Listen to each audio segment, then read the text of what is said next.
He didn't break when everything went wrong. He broke when he finally allowed himself to feel. The tear fell without warning, not dramatic or loud, just a single drop that escaped his eye and landed on the back of his hand. In that moment, he realized something had finally cracked inside him, something that had been holding on far too long. It wasn't the kind of tear people notice. No one was watching, no one clapped, no one comforted him. But that one tear carried the weight of years he had never spoken about, years he had convinced himself he was strong enough to carry alone. Ian had always been the one people leaned on, the reliable one, the quiet problem solver. From a young age he learned that strength meant silence and that being dependable meant never breaking down. When his father passed away suddenly, Ian was still in his teens, and overnight he became the man of the house. His mother needed him to be calm. His younger sister needed him to be brave. Friends praised him for handling it so well, and not realizing that every compliment built another wall around his heart, he learned to smile through exhaustion, to say, "I'm fine." Even when he wasn't, and to push grief into a corner where he promised himself he'd deal with it later. Later never came. Years passed, and life moved forward on the surface. Ian studied, worked, paid bills, and met expectations. But inside, something felt permanently unfinished. Relationships never lasted long. People said he was kind but distant, present but unreachable. He wanted to love deeply, to feel freely, yet every time emotions grew close, fear followed. He didn't know how to let someone see the parts of him that still ached, so he kept things light, safe, and temporary, convincing himself that this was enough. The breaking point didn't arrive with a dramatic loss or a loud argument. It came quietly, disguised as an ordinary evening. Ian sat alone in his apartment after another long day, the city lights flickering through the window. His phone buzzed with messages he didn't have the energy to answer. The silence felt heavier than usual, pressing against his chest. He tried distracting himself with work, then with music, then with scrolling through old photos on his phone. That's when he found a picture he hadn't seen in years. His father smiling, one arm around him, taken on a day that felt like another lifetime. Something shifted. For the first time in years, Ian didn't push the feeling away. He didn't stand up to distract himself or tell his mind to be logical. He stayed still. The memories came rushing in. The last conversation they never finished, the things he never said, the questions he never asked. His chest tightened, his breathing became shallow, and before he could stop it, the tear fell. Then another and another. He tried to wipe them away, embarrassed even though he was alone, but the tears didn't stop. It scared him at first. He had built his identity around control, and now he was losing it. His body shook as sobs rose from somewhere deep, a place he had ignored for years. It felt like failure, like weakness, like everything he had been taught to avoid. But as the tears continued, something unexpected happened. Beneath the pain, there was relief. The kind that comes after holding your breath for too long and finally exhaling.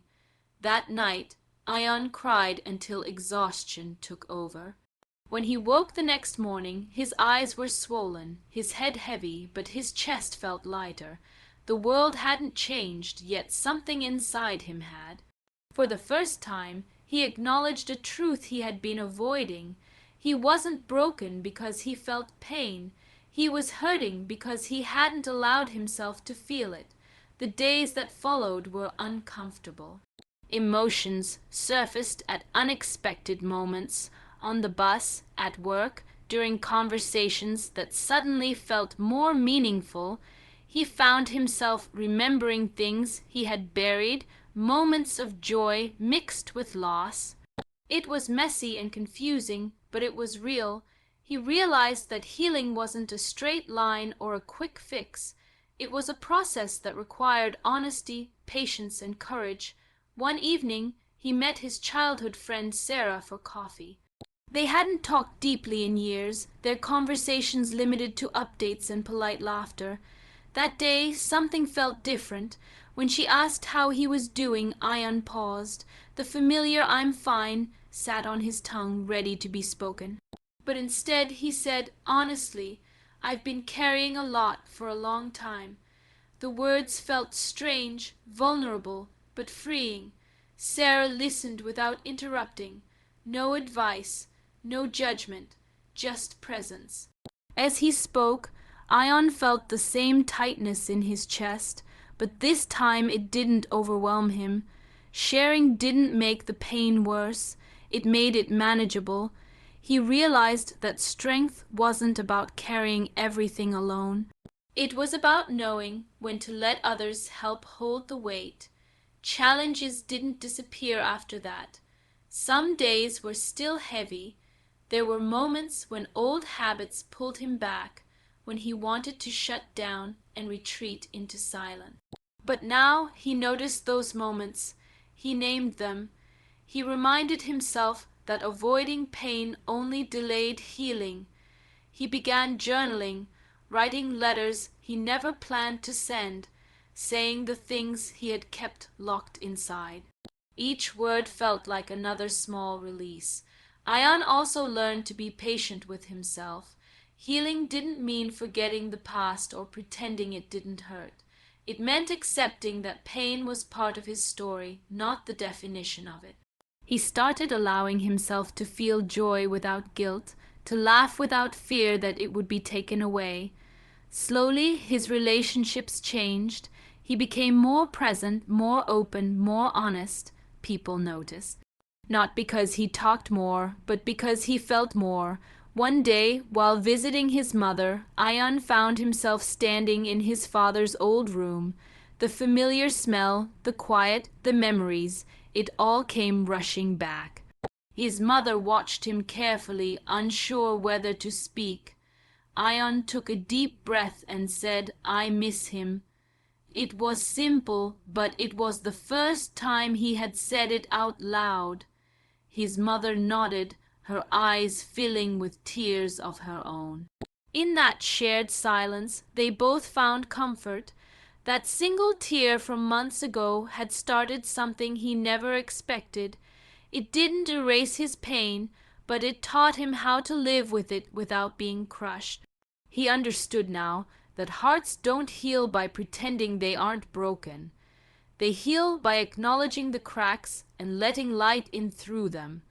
Ion's journey wasn't extraordinary in the way stories often are. There were no dramatic transformations or overnight miracles. What made it powerful was its simplicity, a moment of honesty, a tear that wasn't suppressed, a choice to feel instead of flee. Those small decisions reshaped his inner world. He learned that everyone carries invisible battles. The strongest looking people often hold the deepest wounds, and the quietest tears can be the most healing. By allowing himself to break, Ion discovered a strength far greater than the one he had been pretending to have for years. The tear that healed his broken heart wasn't a sign of defeat. It was proof that his heart was still alive, still capable of feeling, still capable of love.